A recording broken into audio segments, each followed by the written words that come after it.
आपको बता रहे हैं कि इन लोगों ने ये कहा था, सट्टे फैला दी सट्टा बाजार ने राजस्थान में हम, और बीजेपी को जीतने के लिए कहा था। और जो बाबा बालकनाथ का है, इनको भी उन लोगों ने ये कहा है कि ये जीतेंगे और मुख्यमंत्री बनने के इनके चांस है। अब आपको बता दें, वहाँ पर सिर्फ एक ही बात चल रही है कि उस गहलोत का जादू नहीं चला, बाबा तेरा जादू चल गया, योगी बालकनाथ का जादू चल गया। हर जगह एक ही है कि बालकनाथ का जादू चला, बालकनाथ का जादू चलो। वहाँ गाना चल रहा, बाबा बालकनाथ का जादू चल रहा है। अशोक गहलोत ने प्रेमा फेसिया हार मान ली है। और वो आपको बता रहे हैं, एक चीज़ खबर नहीं है अभी आ रही ठीक से, मध्य प्रदेश और राजस्थान में बीजेपी आ रही है, ये खुद स्वीकार कर रहे हैं। दूसरी आपको तो सबसे बड़ी बात बतला दें, इन्होंने खुद हार स्वीकार की है, इनके विधायकों ने स्वीकार की है, और इन्होंने कुछ लोगों से सॉरी भी बोल दिया, माफ़ी मांगी, जिनके चुनाव प्रचार पे नहीं जा पाए थे।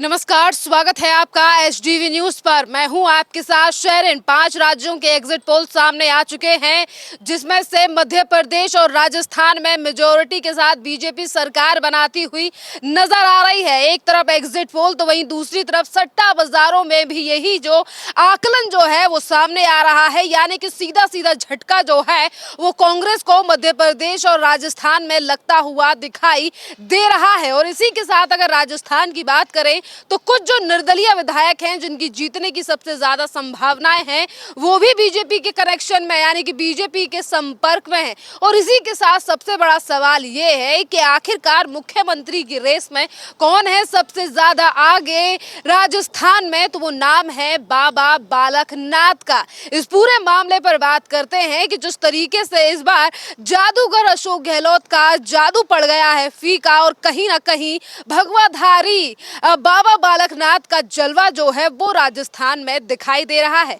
इस पूरे मामले पर विस्तार से बात करते हैं। हमारे साथ मौजूद हैं अजय पत्रकार जी।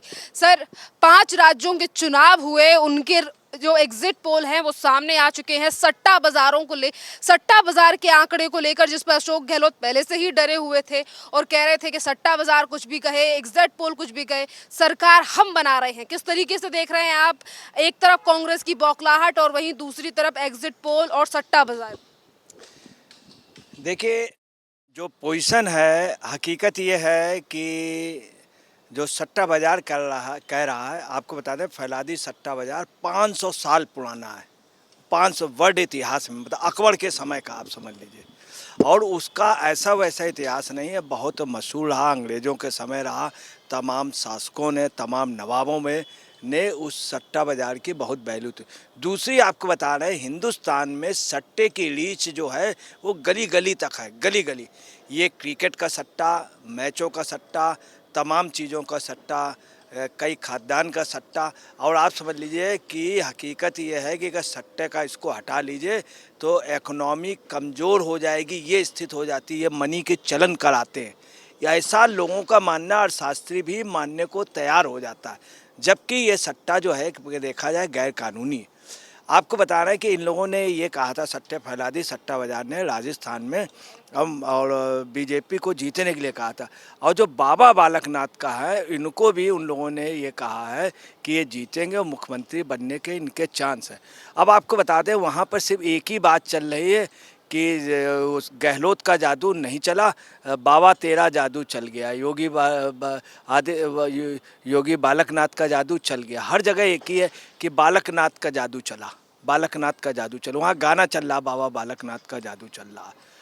अब वहाँ पे स्थिति ये है कि पहले फैलादी सट्टा बाजार ने बाकायदे रेट दिए थे, इसके बाद अगले ने बहुत स्पष्ट कह दिया, फैलादी सट्टा बाजार ने, कि अगर 70% से ज़्यादा मतदान हुआ तो बीजेपी का पूर्ण बहुमत में होगी और ज़बरदस्त बहुमत से सरकार होगी, और जो चीफ मिनिस्टर भी बीजेपी का होगा। और उनका इशारा जो है बाबा बालकनाथ की ओर। अब आपको बता रहे हैं, जो रेट है ये 70% से ज़्यादा मतदान गया। अभी जब चुनाव पर वो आए, एग्जिट पोल आए, तो मिश्रित आए।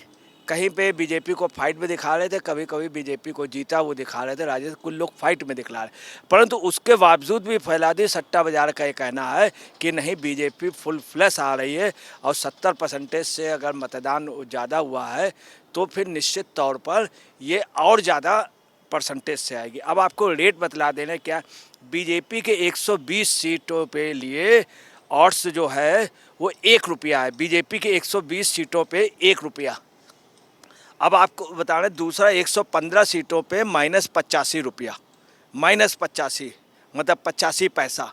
वहीं 110 सीटों के लिए 55 पैसा। अब आप अंदाज लगा लीजिए बीजेपी के 120 सीटों के लिए 1 रुपया, मतलब एक बहुत बड़ी वैल्यू हो गई। अब कांग्रेस की पोजीशन क्या है, कांग्रेस की 60 सीटों पे जो सट्टा लग रहा है वो ऑड्स जो है 55 पैसा, 60 सीटों में 55 पैसा। अब आप अंदाज लगा लीजिए कितना कम हो। दूसरा 65 सीटों के लिए 8 पैसा, मात्र 8 पैसा। वहीं 70 सीटों के लिए 1.10 पैसा, 1.10 पैसा। वहीं पे सीए वही आपको बतला दें कि उसके बावजूद भी जब ये रिजल्ट आए हैं, कुछ लोगों ने वहाँ के जो थे उन लोगों का ये अनुमान था कि नहीं अब टक्कर हो गई और बीजेपी मामूली बहुमत से, मगर सट्टा बाजार खुलेआम कह रहा कि नहीं बिल्कुल ये पूरे बहुमत से आए।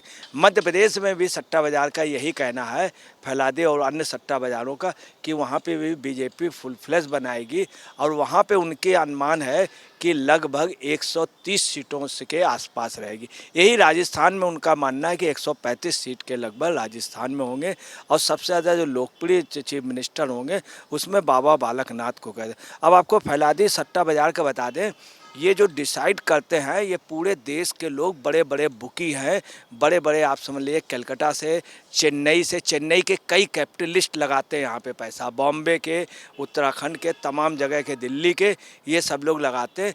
दूसरी आपको बता दें इसमें पैसा लगता है, कोई भी आदमी खरीदेगा नहीं, वो तभी देखता बहुत सोच समझ के कि हमारा पैसा खड़ा हो जाएगा। सर आप कह रहे हैं कि सट्टा बाजार में जो है वो इस बार बीजेपी की सरकार बनती हुई दिखाई दे रही है। एग्जिट पोल में भी जो है वो मध्य प्रदेश और राजस्थान बीजेपी ले जा रही है। वहीं दूसरी तरफ अशोक गहलोत ने कहा था कि हम दोनों चीजों पर भरोसा नहीं करते, सरकार के खिलाफ एंटी इनकम्बेंसी नहीं है, विरोधी लहर नहीं है। वहीं दूसरी तरफ बाबा बालकनाथ का नाम जिस तरीके से उभर कर सामने आ रहा है, जनता ये कह रही है कि हमें उत्तर प्रदेश की तरह राजस्थान में भी भगवाधारी मुख्यमंत्री चाहिए। तो किस तरीके से देख रहे हैं, क्या यही डर है अशोक गहलोत के अंदर जिस तरीके से वो नकार रहे हैं एग्जिट पोल और सट्टा बाजार के आंकड़ों को? देखिए मैं आपको अशोक गहलोत के बारे में बता दें, अशोक गहलोत ने प्राइमा फेसिया हार मान ली है और वो आपको बता रहे हैं एक चीज़, खबर नहीं अभी आ रही ठीक से, ये गवर्नर के पास गए थे, कलराज मिश्र के पास गए थे, मिलने गए थे और ये काफ़ी मतलब हाई कमान से काफ़ी इनको बातचीत का सामना करना पड़ा। हाई कमान ने इनको काफ़ी मतलब इनको डिस्करेज किया है और साथ में इनके लिए बहुत कुछ बोला भी, और उनके जो विधायक वगैरह थे जो अभी तक नहीं बोल पा रहे थे उन लोगों ने भी इनको जवाब देना शुरू कर दिया। ये इतने गुस्सा आ गए थे, घिसिया करके ये गवर्नर के पास गए। फिर कांग्रेस के नेताओं ने इनको एडवाइस किया कि अभी रिजाइन नहीं करना, ये कलराज मिश्र से बाकायदे मिल करके आए।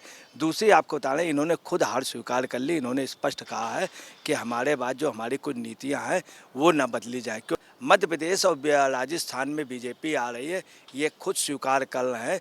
दूसरी आपको तो सबसे बड़ी बात बतला दें, इन्होंने खुद हार स्वीकार की है, इनके विधायकों ने स्वीकार की है और इन्होंने कुछ लोगों से सॉरी भी बोल दिया, माफ़ी मांगी जिनके चुनाव प्रचार पे नहीं जा पाए थे और जिन बागियों को ये एक्चुअली में इनको उम्मीद थी कि हम जीत जाएंगे, परंतु ये हार चुके हैं, इसीलिए ये अपना सामान सब समेट रहे हैं वहाँ से। दूसरा क्या है कि इन्होंने क्या किया था कि अपने बागियों को सपोर्ट किया और जो इनके विरोधी कांग्रेस के टिकट लड़ रहे थे उनका सपोर्ट नहीं किया, बागियों को तन मन धन से किया। परंतु क्या हुआ, बागी भी हार रहे हैं, कांग्रेस के इनका जो प्रत्याशी थे वो भी हार रहे हैं। अच्छा, मध्य प्रदेश में जो जादू चला है वो इतना ज़्यादा मामा का चला है कि वहाँ का मामा इतनी तेज़ नाम चला, मामा और योगी ये बालकनाथ जी, ये दोनों जादू कहेंगे। दूसरा उन्होंने खुद कहा है कि हम धर्म से चुनाव हार जाएंगे, चूँकि इन्होंने राजधर्म का पालन नहीं किया। सब कांग्रेसी कह रहे हैं राजधर्म का, इन्होंने खुद कह दिया हम धर्म से हार गए। मतलब धर्म का मतलब है कि हम राजधर्म का पालन नहीं किया और धर्म का मतलब दूसरा बालकनाथ, इसलिए हम हार गए, ये खुद ही कह रहे हैं। बहुत बहुत धन्यवाद सर।